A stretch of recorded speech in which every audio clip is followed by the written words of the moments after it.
Today on Locked On Red Wings, our top predictions going into opening night for the season and previewing that game against the Devils. You're Locked On Red Wings, your daily podcast on the Detroit Red Wings. Part of the Locked On Podcast Network, your team every day.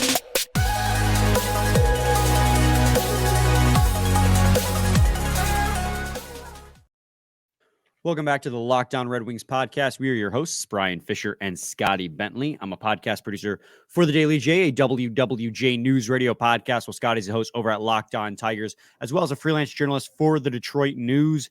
And on today's episode, guys, well, the season's here. Happy day one, guys.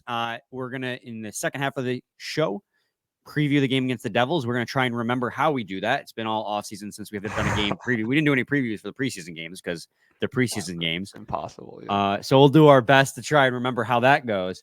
But then also in the first half, we're going to give you our top predictions for the season. Scotty and I are both coming with 3 each. We don't know what each other's predictions are going to be. So like in a lot of our predictions or list episodes, it could be anywhere between 3 and 6 if any of our predictions tend to overlap. But before we get to that, I got to let you guys know today's episode is brought to you by FanDuel, the official sportsbook of Locked On. Make every moment more. Right now, new customers can bet $5 and get $200 in bonus bets guaranteed. Visit FanDuel.com/LockedOn to get started. Scotty, we're going to start off this episode doing the predictions, and they're kind of going to be, I know for me personally, there's some player ones, there's some team ones mixed in there.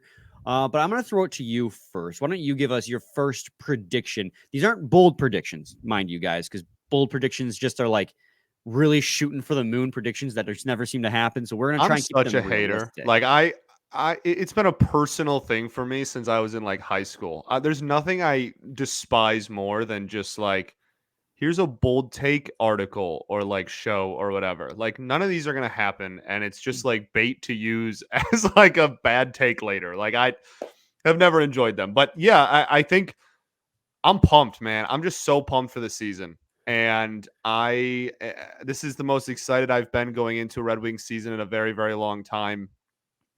And I think it's fun, opening night, just lay out there what we expect to see really this year. I think my first one, I guess I'll start off a little bit on the more specific side, I guess we'll say.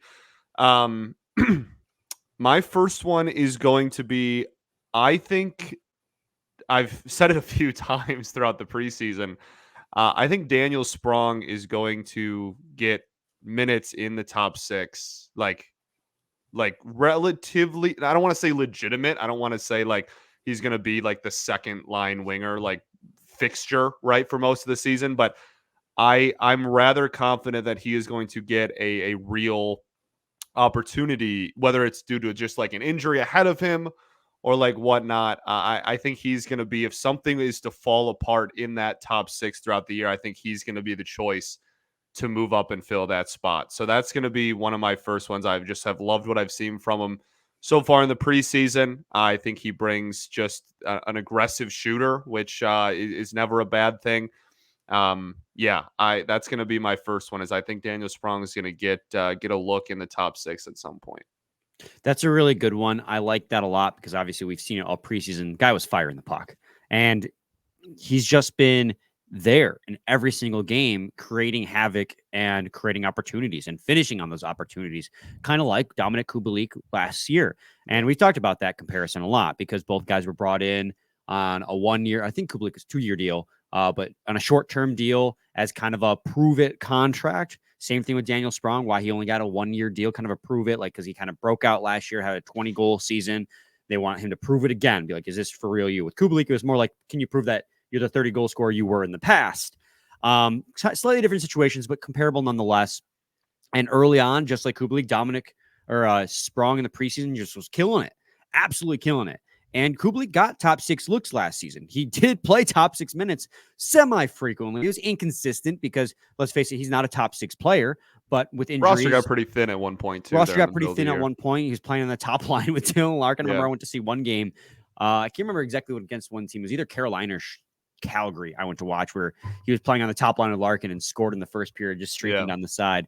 But yeah, I'm with you. I think Daniel Sprong being a little bit more of a dynamic player than Dominic Kubalik is, and a little bit more tenured, that he can be a top 6 forward on this team if, like, say, for instance, Robbie Fabry gets injured or doesn't pan out the way we think, or that, God forbid, injuries were to happen. But I think that he could also just earn his way there on his own with the way he's been playing in that left-hand circle. And plus, with all that power play time, man, he's got a lot of opportunities. I'll get to my first one here then so we can you do your Michael Rasmussen one first? There is no Michael Rasmussen. I that would have been a good believe you. I don't. That would have been a good one. Maybe while you're talking your next one, I'll squeeze one in. My first one's going to be an obvious one for a lot of people because he's on everyone's mind. I think Alex DeBrincat goes back and scores north of 30 goals. I know that's kind of a tempered expectation. Everyone wants him to be the 40 goal scorer that he has done twice in his career, 41 goals twice with the Chicago Blackhawks. Last year, he's coming off a down year with the Ottawa Senators, 27 goals, 39 assists for still 66 points, which would still be second best on the Red Wings. So that's still, but that's not what you signed him to be. You didn't sign him to be 27 goals and 39 assists. You signed him to be 40 goals, but I think it might take a little bit of time for that chemistry to gel. We've seen it in the preseason where he's had some really good assists. He's had some really good looks, but he didn't bury a puck. So I think there's still... Has he scored yet? No, he hasn't scored in the preseason. So I think there's going to take a little bit longer for that chemistry between the two to build.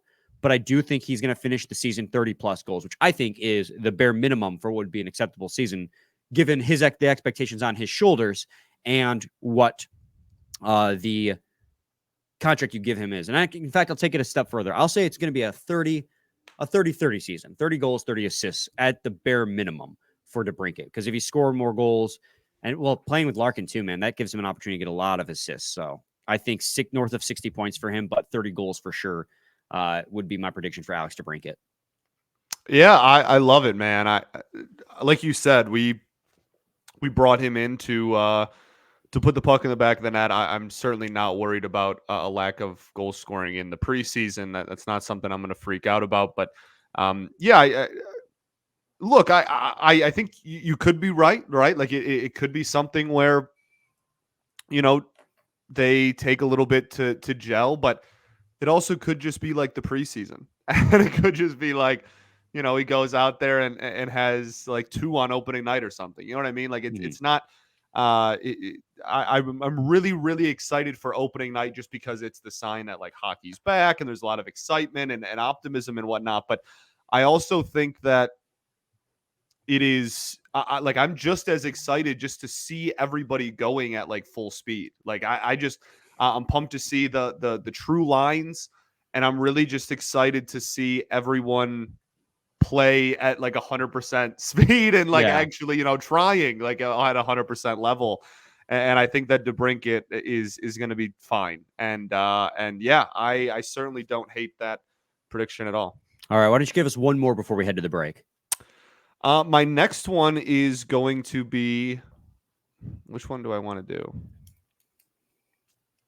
I'll do, I think, assuming health with all of these, obviously, I think Ghost Despair is going to, I'm not going to say eclipse, because I think that might be a little too far-fetched, but I think he's going to approach 50 points. Last season, he had 41. I believe 2 years ago, he did have a 50-point season. I am so high on what Ghost Despair brings this team. I think, for what you gave him, like if stuff hits the fan and the Wings are just awful this season, then he's a trade chip at the deadline, and that's obviously a different conversation. But under the assumption that the Wings are going to be competitive this year and are trying to hold on to all their assets, I think he's going to be very, very important to the special teams. Like we've seen what he can do, quarterbacking the power play. We've seen what he can do on even strength as well. Just like I think that he is going to improve that like middle 6 forward production just by being himself. Like like just being on the ice with Ghost, I think can really increase point totals of pretty much everyone else on the ice with him. So that's going to be, I think I think him approaching 50 points is not out of the realm of possibility. No, I think it's very realistic. He's essentially a fourth forward out there for the Detroit Red Yeah. Wings. That's the role you brought him in to fill. He's going to be a power play machine. We saw it and that actually plays nicely into what my next prediction is going to be. We saw it in preseason and during practice. Like, he's going to be on the flanks during the preseason or during the regular season on the power play as like an extra forward who can play. Like, it's just, there's a lot of potential there, and I'm really excited. And I agree with you. I think that's a really realistic expectation for Ghost Despair. We're going to take a quick break, and when we come back, we'll finish up with our last three predictions for the regular season, and then we'll do a preview of the first game against the New Jersey Devils. But first, I got to talk to you guys today about FanDuel. Snap into the action this NFL season with FanDuel, America's #1 sportsbook. Right now, new customers get $200 in bonus bets guaranteed when you place a $5 bet. That's $200 in bonus bets, win or lose. If you've been thinking about joining FanDuel, there's no better time to get in on the action. The app is so easy to use. There's a wide range of betting options, including spreads, player props, over-unders, and more. So visit FanDuel.com/lockedon and kick off the NFL season. FanDuel, official partner of the NFL. Segment 2, Locked On Red Wings podcast. Scotty and I are doing our season predictions, our top predictions for the season, that is. And we're back to me, it looks like. You did a Ghost Despair one. I'm going to switch now to a team-based one. I'm going to go on the record and say I think the Red Wings could have a top 15 power play in the league this year. Last year, they were in the middle of the pack, and we predict them to take a step forward. But when you look at the makeup of this power play during practice, and we did see it click at times really nicely during the regular season, there's a lot of potential here for power play success. And it gets me really amped up to see what it looks like. Let me pull up the pairs real quick so I get them right for you guys. But I remember specifically Max Bultman tweeting out that the power play during practice was Perron down low, Ghost Despair, and was it DeBrincat on the flanks, Larkin on the bumper, Sider on the top, and then the second power play unit was Fabry down low with Raymond on.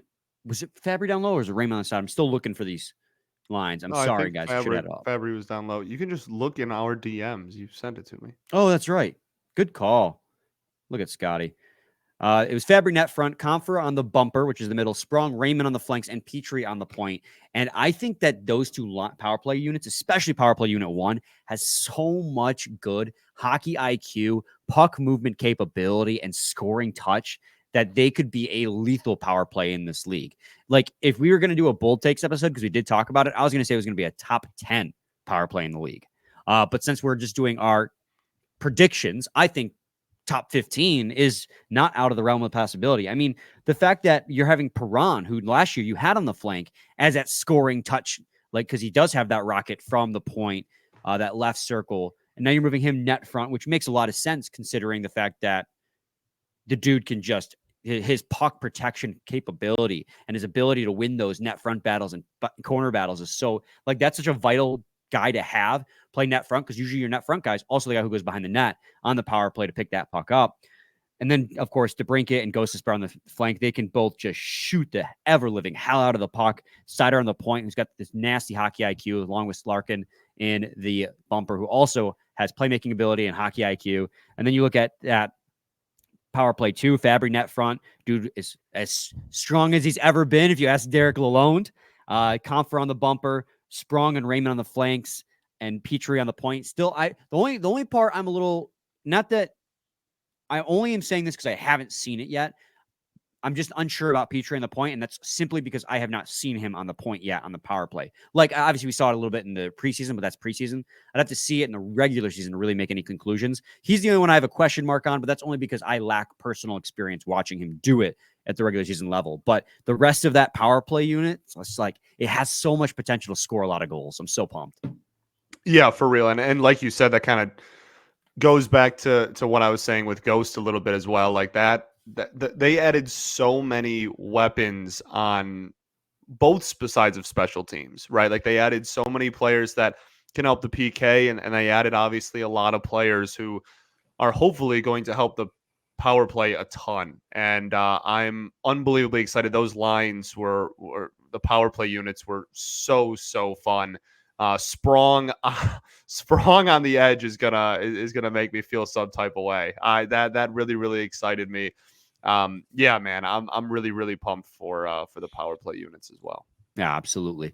What's your next one? Your final Playoffs. One. Oh, that's bold. That's a bold prediction. I'm gonna say it. It is a bold prediction. Well, we did. Says the man clowning on bold predictions. Yeah, whatever. I think when we did our like standings predictions, didn't we both have the Wings in the playoffs?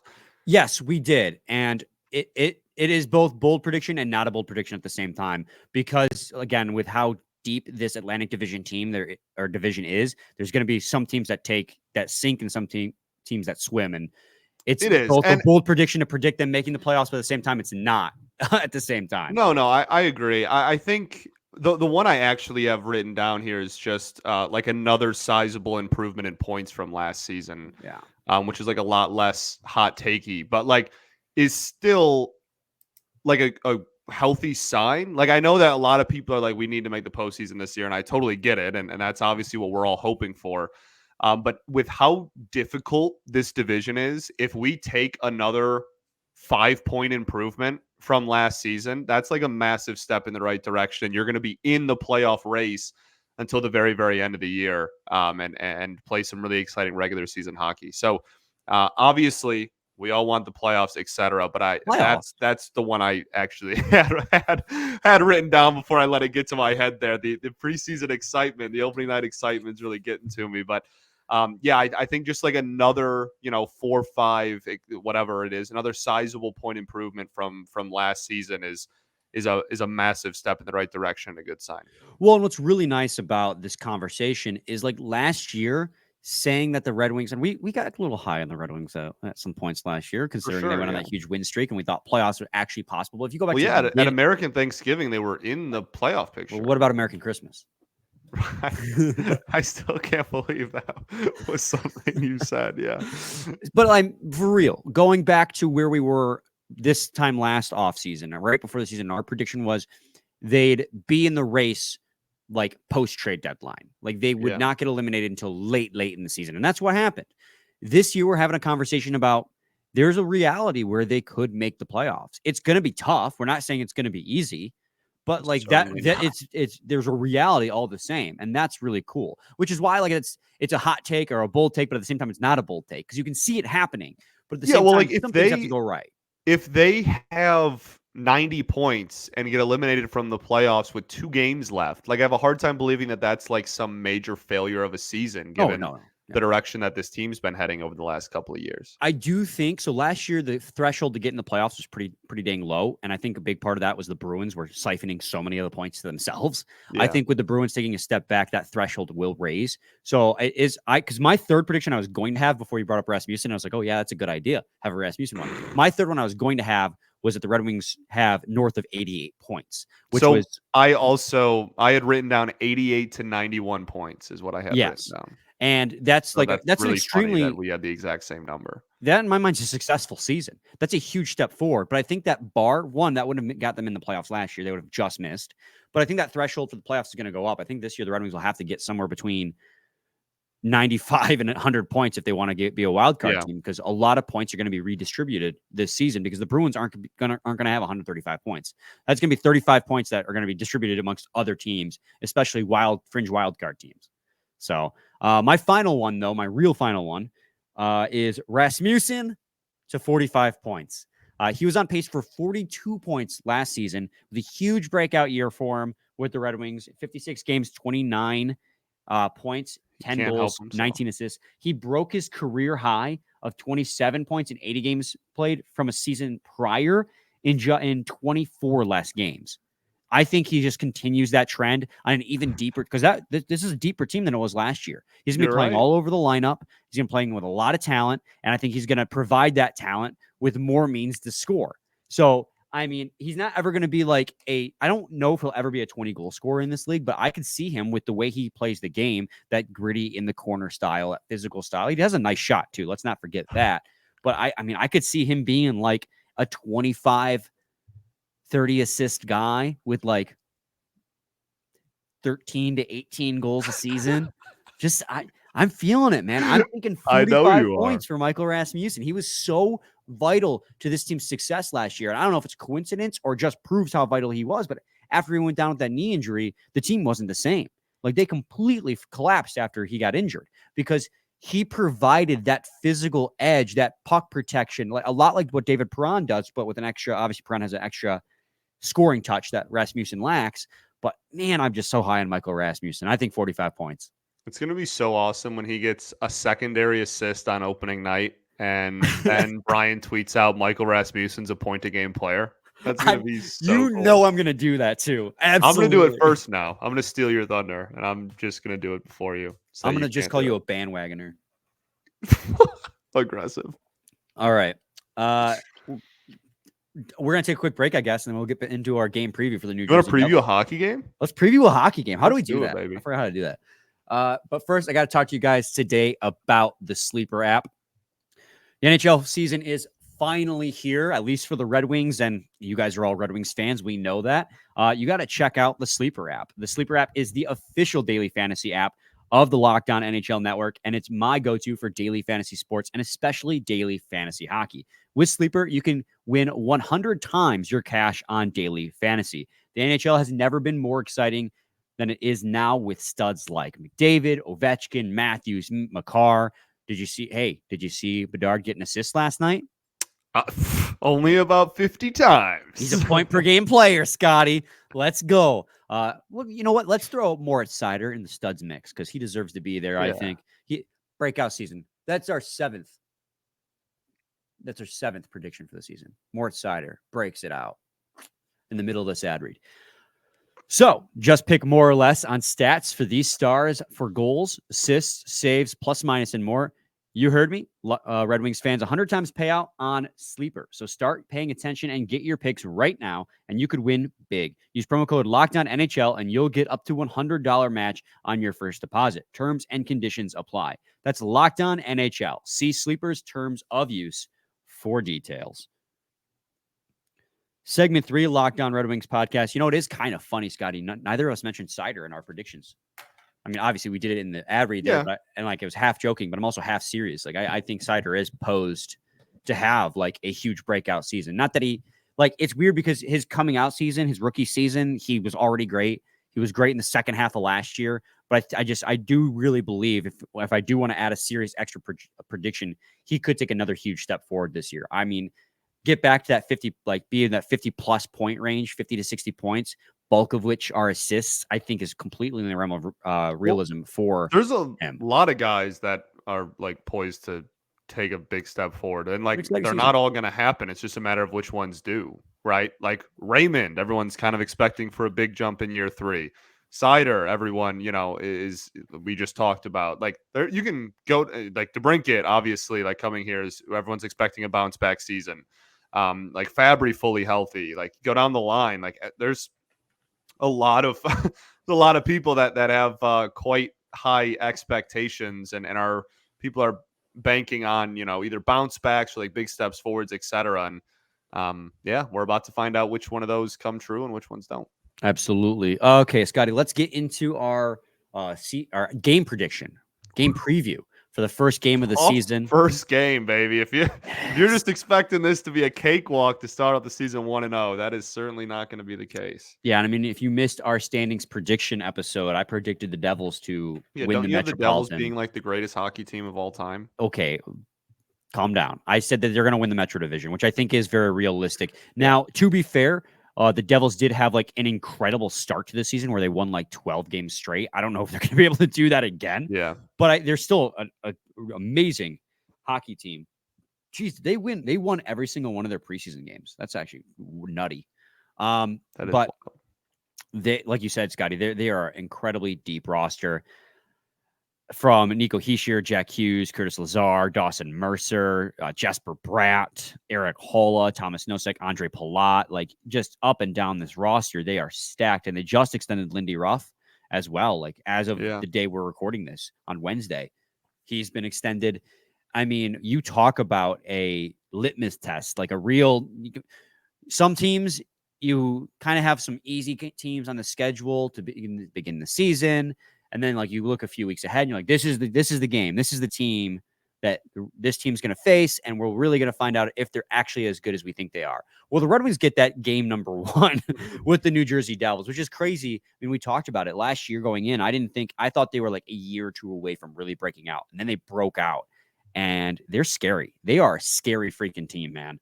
I mean, they're also young. Like, they're not like going anywhere. Like, the Devils they have a sustainable product that they're putting on the ice. They're going to be a threat for a while. The only thing that I could foresee them being an issue for them is cap space, because they're so young, but they're already up against the cap.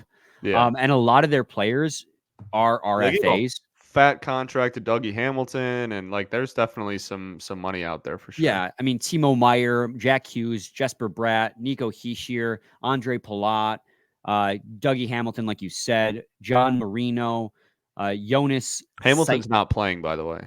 Thank you. Seikenhaler. I don't know how to pronounce that name. Sorry, guys. They're all under fat contracts, but those contracts are like for 4+ years. Right. So at the same time, cap might be an issue. They have their core locked up.